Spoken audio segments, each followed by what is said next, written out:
Hello, hello, আশা করি সবাই ভীষণ ভালো আছেন। আপনাদের ভালোবাসা ও আশীর্বাদে আমিও সুখে দুঃখে ভালোই আছি। আবার একটা নতুন ব্লগে সবাইকে জানাই অনেক ওয়েলকাম। আজকে আবারও দারুণ নিরামিষ রেসিপি নিয়ে হাজির হলাম। চলুন রেসিপিগুলো দেখে নেওয়া যাক। আশা করব সমস্ত রেসিপিগুলি আপনাদের ভালো লাগবে।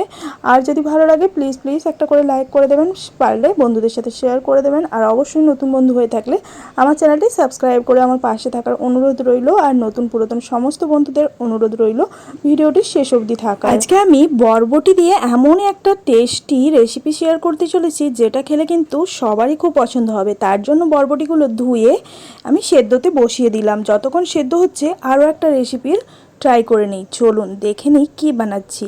আজকে ডালের বড়ারও একটা দারুণ রেসিপি আপনাদের সাথে শেয়ার করব। তার জন্য মসুর ডাল এবং খেসারির ডাল আগে থেকেই ভিজিয়ে বেটে রেখেছিলাম। আর এখন আমি বড়ার জন্য এগুলো বড়া আকারে ভেজে নিচ্ছি। তার সাথে বানাবো আলু চচ্চড়ি, যেটা হাতে মেখে। আলু চচ্চড়ি বানানোর জন্য আলুটা কেটে নিয়েছি ঝুরি করে, মানে আলু ভাজার মতো করে। তার সাথে আমি অ্যাড করেছি কুচি পেঁয়াজ আর টমেটো কুচি, তার সাথে পেঁয়াজ বাটা এবং হলুদ গুঁড়ো পাউডার, লঙ্কা গুঁড়ো পাউডার, সর্ষের তেল। এই দিয়ে হাত দিয়ে ভালোভাবে এটা মেখে নিতে হবে। এটা খেতে কিন্তু অসাধারণ লাগে। আপনারা কিন্তু যে কোনো দিনই এটা ট্রাই করতে পারেন। বড়াগুলো এখানে দারুণ একটা ব্রাউন কালার হয়ে ভাজা হয়ে গেছে, তার সাথে বরবটিও সেদ্ধ হয়ে গেছে। আজকের এই তিনটে রেসিপি অনেক ইউনিক রেসিপি, আর কিন্তু খেতে খুবই ভালো লাগবে। এবার আলুর চচ্চড়িতে আমি এখানে কালো সর্ষে, সাদা সর্ষে এবং কাঁচা লঙ্কা বাটা, তার সাথে অল্প একটু পোস্ত দিয়েছিলাম। এই বাটাটা দিয়ে এইভাবে মেখে নিলাম এবং এটা ঢাকা চাপা দিয়ে সেদ্ধতে বসিয়ে দেব। এটা হতে বেশ কিছুক্ষণ সময় লাগবে, ধরুন ওই 10-15 মিনিট। তারপর এখানে একটা কড়াইতে অল্প একটু রিফাইন্ড অয়েল নিয়েছি, তার সাথে এখানে অনেকগুলো রসুন কুচি, পেঁয়াজ কুচি ভেজে নিলাম। তার সাথে দিয়েছি কয়েকটা কাঁচা লঙ্কা। আর এটা কিন্তু বরবটি সেদ্ধর সাথে পেস্ট করব। আর এই যে বরবটি সেদ্ধগুলো দেখুন ঠান্ডা হয়ে গিয়েছে আর একদম নরম করে সেদ্ধও হয়ে গিয়েছে। আপনার কাছে যদি শিলপাটা থাকে শিলপাটাতে বেটে নিতে পারেন, বাট আমার কাছে ছিল না, তাই মিক্সির জারে এটা বেটেছি। এটা খেতে কিন্তু সত্যি অসাধারণ হয়েছিল।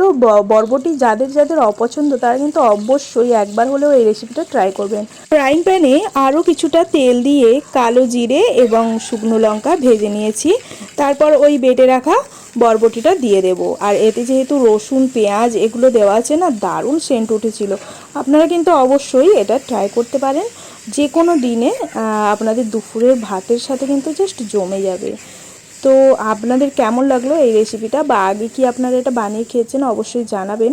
এখানে আমি স্বাদ অনুযায়ী লবণ দিয়ে দিলাম, দিয়ে ভালোভাবে এটা ভেজে নিতে হবে। খুবই অল্প তেলে এটা পুরোটা ভালোভাবে ভেজে নিতে হবে,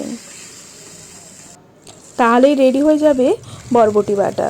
তো এখানে দেখুন আমি একটু ঢ্যাঁড়স ভেজে নিলাম। আর ঢ্যাঁড়স ভেজে নেওয়ার পরে যে তেলটা ছিল তাতে লঙ্কা পাউডার এবং তার সাথে হলুদ গুঁড়ো পাউডার, অল্প স্বাদ অনুযায়ী লবণ দিয়ে দিয়েছি। দিয়ে ভালোভাবে এই শুকনো মশলাগুলো একটু কষিয়ে নিতে হবে। তারপর আমি এখানে সর্ষে পোস্ত বাটাটা দিয়ে দিলাম। আর এটা দিয়ে কিন্তু বেশিক্ষণ ভাজা যাবে না। দিয়ে আমি এখানে দিয়ে দিলাম তেঁতুলের পাল্প। তারপর এটা ভালোভাবে নাড়াচাড়া করে একসাথে মিশিয়ে নিতে হবে এবং বেশ একটুখানি জল মিশিয়ে নিতে হবে। তারপর যখন ফুটে উঠবে তখন আমি ভেজে রাখা ভেন্ডি আর তার সাথে কিন্তু বড়া ভাজাগুলো দিয়ে দেবো। আর যেহেতু এটা টক ঝাল হচ্ছে অল্প একটু চিনি দিলাম। তারপর দেখুন ফুটে ওঠার পরে এখানে ঢ্যাঁড়স এবং তারপরে কিন্তু দিয়ে দিলাম এই ডাল বাটাটা। তো দেখুন সমস্ত রান্নাই কমপ্লিট হয়ে গেল। এখন আমি দুপুরের থালা সাজাচ্ছি। এই যে আলু চচ্চড়িটাও হয়ে গিয়েছে, তার সাথে এখানে বরবটির ভর্তা, তার সাথে ঢ্যাঁড়স আর বড়া ভাজা দিয়ে টক ঝাল, আর বাড়িতে ছিল দই আর বুন্দিয়া। তো এই দিয়ে আজকে দুপুরের থালিটা সাজিয়ে নিলাম।